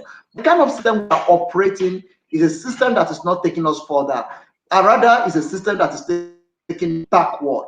So we have to look at how we can create a workable system that will take us forward, especially the incoming generation. Because if the incoming generation, inherits this system that we're having now, it's going to be disastrous, and it's going to cause a lot of damage to their generation as well. And to avoid that, now we need to start thinking out of the box and looking for solutions for each and every problem, not to finger on who is doing well or who is not doing well, not to say that, okay, somebody is the one failing. The main reason why we actually bring you onto this conversation is to share light, know where the labor union is now, which you already share light on, and you already tell us about the situation. And in wrapping up this conversation, you already let us know that the labor union in Lagos and in Nigeria is working tirelessly to make sure that there is good life for every citizen of Nigeria, both rich and poor. And you already mentioned that labor union in Nigeria is a belief in the people, masses, because you are also the part of the masses, and your job, your primary assignment is to make sure that every citizen of Nigeria have a good life, no matter where you born, no matter where you live, no matter who you are, have a good life, have access to road, have access to good water, have access to electricity, and have access to life infrastructure. That is your primary assignment, and that is what your office is doing to make sure that everybody in Nigeria and Lagos State where you are enjoy that. I really, really want to thank you for your time on this program this hour. I really, really appreciate you coming out to share light and to let us know where labor union is. Sir, one of the things that I want to say to you is that I think we're having this conversation every now and then, because one of the problems that we are having is that when when an office is not having access to media, people think that they are doing nothing because people don't get information. So I will advise, sir, if we can be having this kind of conversation, even if it's not with this media house, with other media house, probably sponsoring a program on of the radio station or in one of the TV station, or in any of the international media house, for people to be getting the feedback of what is happening within your judiciary, within your office, so that people will have an idea of what is going on and see that you are working. Because people they are clueless of what is happening. That is why people say that laborers are not doing anything. The politicians already buy that particular So thank you very much for coming. Now, before I let you out of my way, what is your advice to the everyone in Nigeria and to the labor union at large? Thank you very much, host.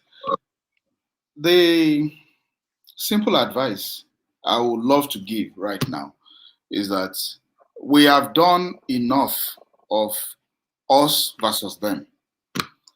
We don't have another place. This is the home that we have. Enough of pointing fingers. Let every one of us get our hands, roll up our sleeves, and get to work to build a better place for us. I know we came from a history of colonialism where the colonial masters lived in their own quarters and everything that was government was for them, and we didn't see government property as for us.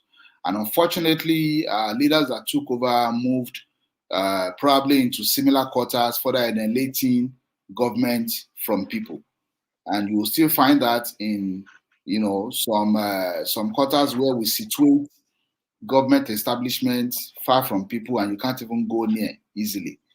But then we need to realize that against all that, whatever is in this country is for the common citizen of this country. It is not about those in power, not about those in office, it is about all of us. So we need not continue with the us versus them.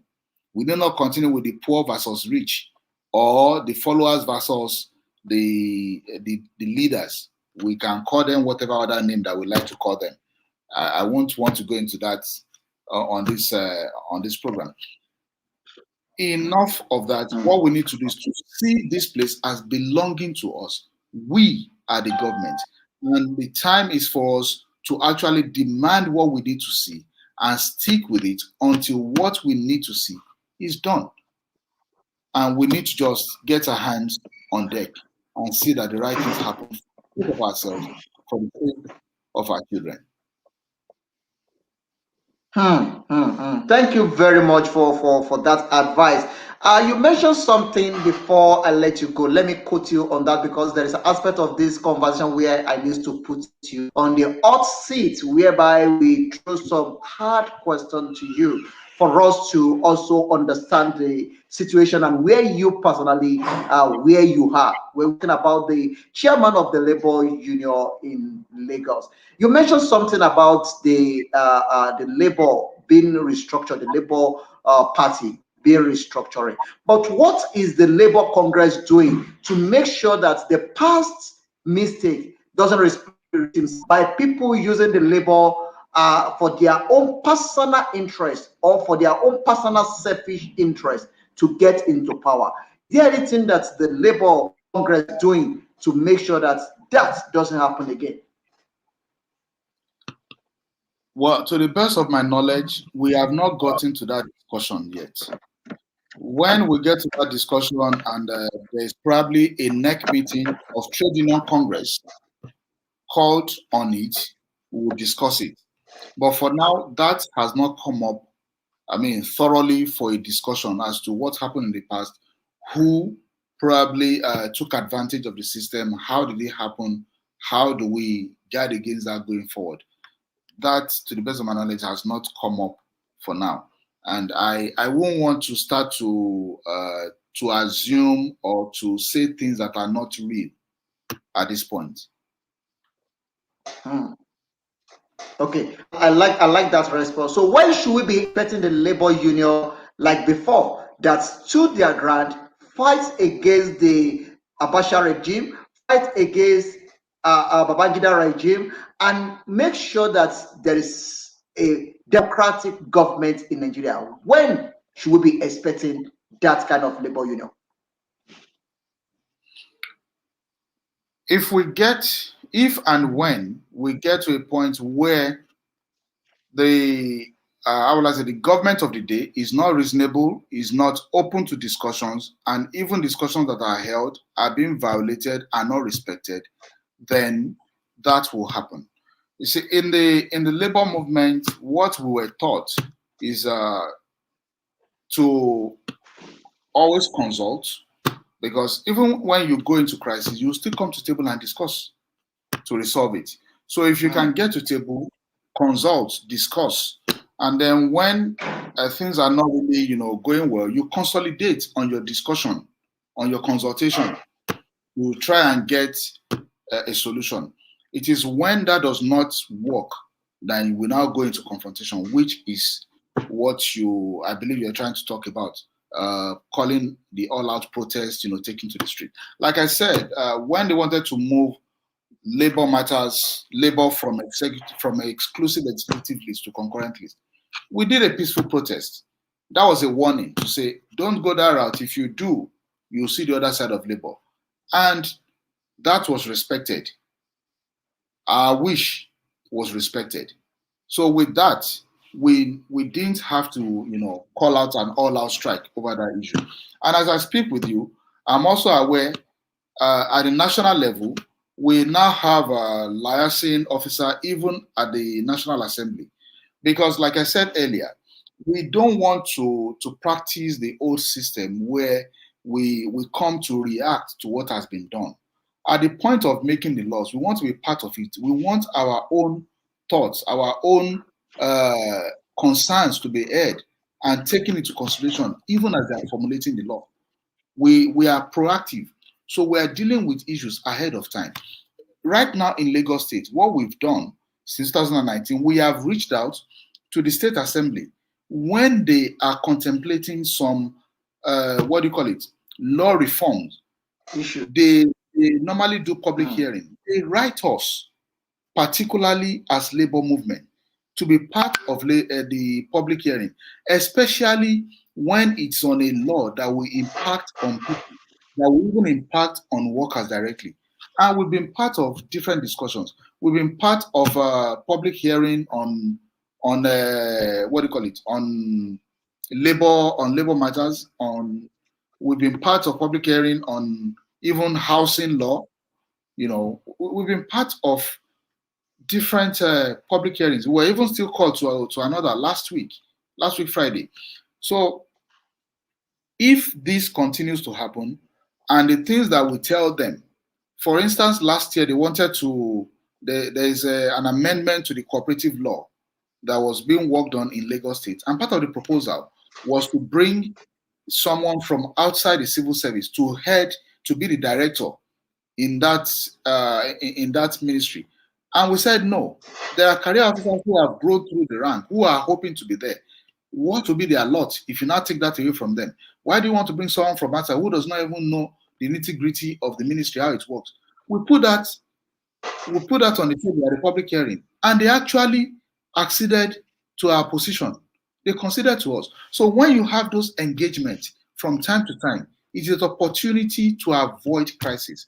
And we take advantage of those opportunities to make sure that we protect ourselves. We are proactive. We deal with issues ahead of time before it gets into crisis. But obviously, if we now have a point where government does not invite us and we don't have the opportunity of making our own case, and they go to implement something that we are not happy about, of course, we'll demand that they change it. And if they refuse to change it, there will be crisis. But as long as we can tow this route and the mutual understanding, mutual respect is there, we won't get into crisis. But you can expect that there will be crisis if. So as long as there's a dialogue, and listen to your part of it, and everything has been resolved, there is no point of going to the street and protest. That's what you're saying. Exactly. And that's what we're doing now. Okay. Attending to issues ahead of time. Thank you very much. I really appreciate it. I will not be able to touch in the issue of ASUU because a lot of questions to me regarding the problem of ASUU, the problem of some other problem. But I believe I'm going to bring you back, and I want to believe that if I call on you again, you will be happy to be here again, sir. Oh, anytime. We're happy to heed the call. It's our duty. But permit me to say that on the issue of ASUU, I have no I have no bearing on it. I have no local standing to talk about ASUU issues. ASUU is an affiliate of Nigeria Labour Congress.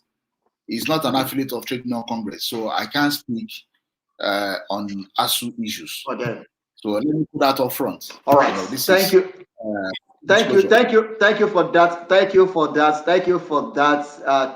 Clarity there, because a lot of people keep on sending that to me and telling me, okay, let him talk about the ASU and the issue going on there. So you've made it clear now that it's out of your judiciary. You cannot say much about it, and I like that diplomatic response. Thank you very much. I really, really appreciate your response and your time on this broadcast this hour, Comrade Gbenga Ekundayo. Thank you very, very much for the pleasure of your time. And I believe in the coming days, we also bring you back to engage you to talk about the progress that you are making as a chairman and the some other plan that you have in mind in going forward. We'll be bringing you back to talk about that. But let's call it a day here, because our time has been stretched beyond the normal. We already 5 minutes to 2 hours on this conversation. But I really, really thank you for coming out to answer a few questions and to be part of this conversation. That shows the quality of leader that we have. That we have a leader that listens. We have a leader that loves the people, and we have the leader that believes in the system of bringing people together for us to solve the problem amicably. Thank you very much once again, Comrade Gbenga Ekundayo. I'll call on you soon, probably beginning of next year, for us to talk about the plan for 2022 and some other things that is necessary. Thank you very much. If there's anything you have in mind, we only have it talking about it next time. But from that, let me allow you to say goodbye to everyone and give them your name and the position you sit on. Thank you very much for having me, Mr. Dario Oluson. We're happy to be here. My name is Comrade Gbenga Ekundayo, the State Chairman, Trade Union Congress of Nigeria, Lagos State Council. We'll be glad to be here to share with you early next year our plan for the year, because we're actually working on that now. And that should be finalized in the next couple of weeks. So we'll be glad to talk about it. Wow. Thank you very much for having me. Yorùbá. Ẹ má bínú pé mo ní àwọn tó bẹ́lẹ̀ Yorùbá mo fẹ́ tọrọ àforíjì lọ́wọ́ wọn ká má bínú wípé a ní pé a ṣe lédè Yorùbá àti èdè òyìnbó, ṣùgbọ́n èdè òyìnbó ti gba orí mọ́ lọ́wọ́ torí wípé ẹgbẹ́ tó jẹ́ ẹgbẹ́ gbogbo ayé ni. Ẹ má bínú èèyàn wa, ojú òní tì wá. Ọ̀gá àgbà Gbenga Ekundayo, àwọn náà lájọ ní ìfòlùpọ̀rọ̀ tó ti sọ ọ̀pọ̀lọpọ̀ ọ̀rọ̀ nípa ìtẹ̀síwájú tó ti bá ẹgbẹ́ òṣìṣẹ́ àti àwọn nǹkan mìíràn tí wọ́n ṣiṣẹ́ lé lórí. Lágbára Ọlọ́run, a máa fi ọ̀bẹ ló ń bẹṣu ni, àtẹ́lẹsẹ̀ a sì bẹ̀nà wò. Ẹni bá ní wọn bọ̀ nìkan là ní débánlé o, ojú kì í tọjọ́, ojú òní tì wá. Ẹ má gbàgbé, orúkọ mi ò yí padà. Èmi náà ni ọmọ yín, ọ̀rẹ́ yín, olólùfẹ́ yín, Olúdáre Olùsàn, ọmọ Samuel Olùṣègùn Olùsàn. Èmi lọ pápá dàmọ́tọ̀ fọ́mọkùnrin bọ̀lẹ̀bọ̀lẹ̀, ọmọ sọ́sí sọ́sọ́ káríbi kọ́lé sí ọmọ ní ọjọ́ kẹfà tí ń ṣe eruku lẹ́lẹ́ tòjú òrí ti ẹ̀jẹ̀ láti lè yá mi rògbòdà pa bí ẹkùn bá mi ò sílé láàjà sàn ti máa bẹ̀ ń lé àdúgbò ẹran fún mi jẹ. Ọmọ orí mọlú sì lèmi, ọmọ ají fọ́ọ̀rẹ́ ṣe tẹ̀ jẹ, ọmọ ají fọwọ́ tẹ̀ ṣe tí ó jẹ. Ọlọ́run ọba aláàánú, ọba olórí ọ̀fẹ́ tó fún wa láǹfààní tó jáde ṣètò yìí, òun náà ló gbé wa kalẹ̀, òun ló ní wá, òun ló lokùn ẹ̀mí wa, okùn ẹ̀mí ní ojú òní tì wá, ìbàjẹ́ òní bá wa. A máa ríra níre láyọ̀ àti lálàáfíà. Ìlú Ìbàdàn tó ti bí ń lọ́mọ, níbàdàn tó ti bí ń lọ́mọ, ìlú Ìbíkúnlé alágbàlá ológòdó kẹ̀ríkẹ̀rí lójú ogun. Dáńfò ní ṣiṣẹ́ rí láì ní kọ̀ǹdọ́rù Ìbàdàn. Tẹ́ bá rọ́mọ ní dáńfò tó dó wájú lọ máa ń lá o. Iṣẹ́ máa ń la aláìlẹ́ yìí mọ̀ pé tọ́tàn mọ́ dìbò fẹ́ nà mí. Olúbọ̀ tìrì bọ̀bọ̀. Ire, ayọ̀, àtàláfíà kò mọ bẹ́ẹ̀ nìkan kan wá gbé. Lówelówe náà ń lùlù àgídìgbò, ọlọ́gbọ́n ní ń jó, ìran àwọn ọ̀mọ̀ràn. Àwọn náà ní ìmọ̀ ẹ̀yọ́ ọlọ́gbọ́n tẹ wọlé sójú òpó ètò yìí tí yóò ní bàjẹ́. Bàbá wa Gbenga Ekundayo, ẹ ní dààmú, ipò tẹ jókòó lé kò ní níyín lára, ojú òsì ní tìyín, ẹ máa rí ṣe o, ìbàjẹ́ òsì ní bá yín. Thank you everyone for the pleasure of your time. I really appreciate it. I will see you again tomorrow. Join us on Karakata tomorrow. It's going to be a great day. Join us. This is the end to this conversation for tonight. If you have a question or you have call me on +277 70333584. It's goodbye from here. Thank you, Comrade Gbenga Ekundayo. We'll see you again. God bless you. Bye for now. Everyone, please, before we step out, let's give you some beautiful song that you can dance to as we are going to sleep tonight. alẹ́ òní ó san wá o, ojú òní tiwa, kálẹ́ kó san wá jòwúrọ̀ lọ lágbára Èdùmàrè. Alẹ́ wa ọ̀sán wa kò ní bàjẹ́, ojú òsì ní tiwa, ọ̀rá ẹ̀wọ̀ nípa lẹ́kùn o, àti jẹ́ àti mọ́ wa elédùà ò ní fi síbi tó nira, á máa ríre á máa ríra níre láyọ̀ àti lálàáfíà. Adúpẹ́ lọ́wọ́ èyí tẹ́ wò ètò yìí, adúpẹ́ lọ́wọ́ èyí tẹ́ gbọ́ wa, àjọ ṣètò yìí ni, ojú òní tẹ̀yìn náà, ìbàjẹ́ òní bá yín o, ní dàrúkà lágbára Èdùmàrè. Ẹ máa gbọ́ The African Portal, ẹ máa share ẹ, ẹ máa share ẹ, ẹ máa share ẹ, ẹ máa share ẹ, ẹ máa share ẹ. Bàbá wa Ẹkúndayọ̀ àwọn náà làgbọ́, ẹ jẹ́ ká lọ gbórí bàbá Òbí ọ̀rọ̀ mi ti dayọ̀, ká máa fi gbé bàbá wa Ẹkúndayọ̀ ká máa fi gbé wọn lẹ́yìn. Bàbá wa Ẹkúndayọ̀ adúpẹ́ pé ọ̀kùn lọ́wọ́ yín, ẹ já máa gbọ́rọ̀ mi ti dayọ̀ lọ́dọ̀ bàbá Òbí, ọ̀rọ̀ tèmi náà ti dayọ̀ tí yín kọ́, ẹ máa fò gbé ìjẹ́gbàdọ̀, á ríra ní rè, ó dàbọ̀.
Ọ̀pọ̀ ènìyàn ló ń bẹ láyé, wọ́n wojú Olúwa bí àná lọ́jọ́sí, pẹ̀lú ìgbàgbọ́ Olúwa á dá wọn lóhùn.